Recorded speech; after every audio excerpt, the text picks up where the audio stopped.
So let's get started. So what is money? So if you think about money, money has three main functions. For anything to be called money, it has to be a medium of exchange, which is probably the most important function of money. It needs to also be a store of value and a unit of account. So that is just basically our first page of our notes, which I think is pretty self-explanatory. If you have any questions, I will entertain your questions during our office hours. So for something to be considered money, and money has certain characteristics, it should be durable. The Bank of Canada, our Mint, has made it more durable by putting plastic in our money, so they don't need to replace our money and print it all the time. It should be portable, which means that it should be easy to use.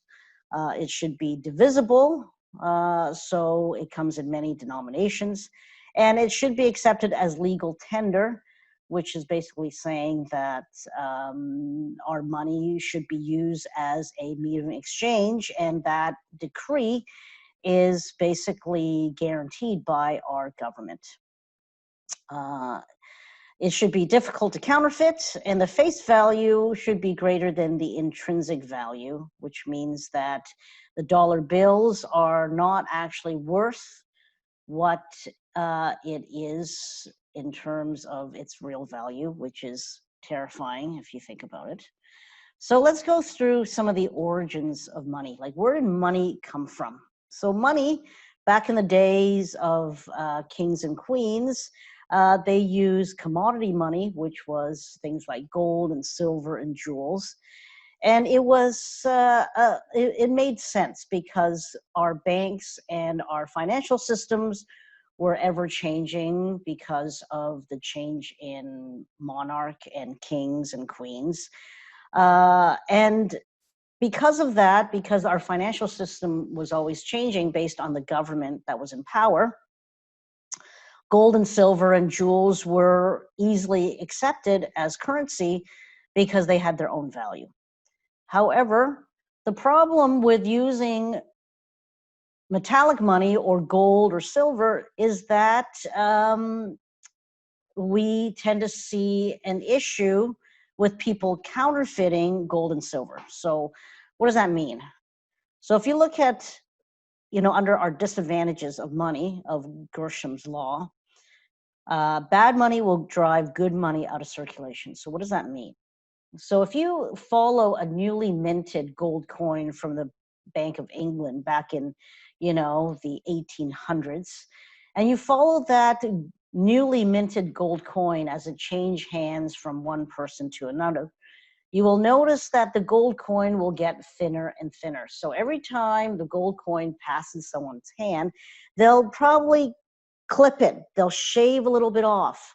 So that gold coin gets thinner and thinner, because if you were a merchant and every time a gold coin passes your hand and you shave a little bit off, before you know it, you have your own new gold coin. So that's kind of what the problem is when you're using metallic money.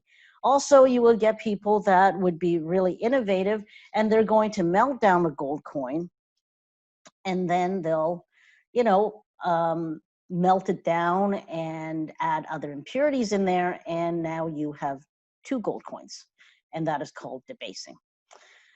So metallic money was a simple use of currency because it had its own value, but when you have people clipping or debasing, all of a sudden your money supply increases, which will then cause inflation. So, and also using gold and silver, it wasn't that easy to use because they were heavy to make any types of transaction. So come paper money.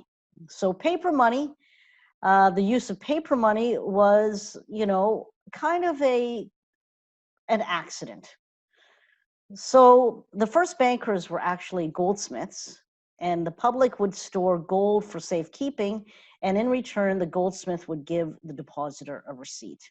So if you think about it, the goldsmiths were really our first banks. People would keep their gold deposit with the goldsmith because who had vaults at home? Whereas goldsmith, they had a vault, it was safe, and people would pay the goldsmith kind of like a security deposit to keep their gold safe with them. So whenever a person made a large deposit, they would go to, the merchant, and they would give them an IOU, and it was kind of like a check. And whenever you had an IOU, let's say you wanted to buy a horse, you would give the horse farmer an IOU.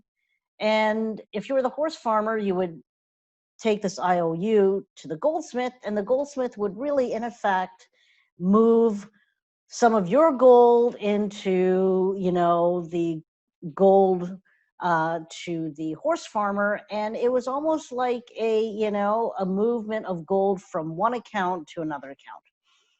So that's really how paper money was first started. And that's why back in the 19th century, our money was based on the gold standard, that every banknote was actually convertible into a certain amount of gold. However, in the day of our modern society, we use something called fiat money. And fiat money is money or coinage, or paper money or coinage, that is actually not backed by or convertible into anything. And the fact that our $20 is worth $20 is because our Bank of Canada and our government of Canada is saying that it is worth $20. But really, if you think about it, it is not worth anything, and it is just really worth on the belief that it is going to buy you $20 worth of goods.